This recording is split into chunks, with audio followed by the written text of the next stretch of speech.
Hey everybody, welcome to my devotions. Happy Friday to you.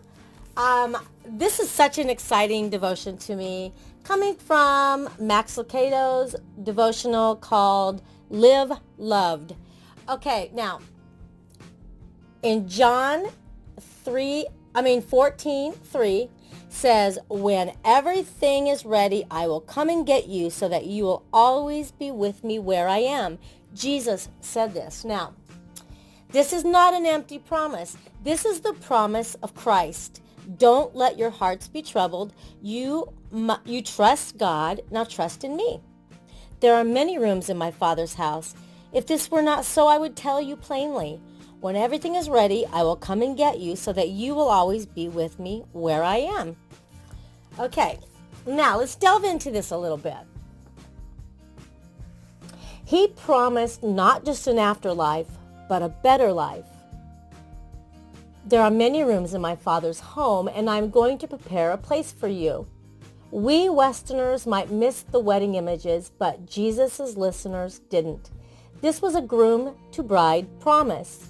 Upon receiving the permission of both families, the groom returned to the home of his father and built a home for his bride. He prepared a place. By promising to do the same for us, Jesus elevates funerals to the same hope level as weddings. From his perspective, the trip to the cemetery and the walk down the aisle warrant identical excitement. Both celebrate a new era, name, and home. In both, the groom walks the bride away on his arm. Jesus is your coming groom. He says, I will come get you. He will meet you at the altar. Your final glimpse of life will trigger your first glimpse of him. But how can we be sure he will keep his pledge? Do we have any guarantee that his words are more than empty, petty poetry or vain superstition? Dare we set our hope and hearts in the hands of a small-town Jewish carpenter? The answer rests in the Jerusalem graveyard. If Jesus' tomb is empty, then his promise is not. Father, you have given us so many precious promises. One of the most blessed is the promise that you are preparing a heavenly home for your children. When we face our final days on earth, we can rest assured that you will keep your pledge to take us home. We let our hopes and hearts be set on you.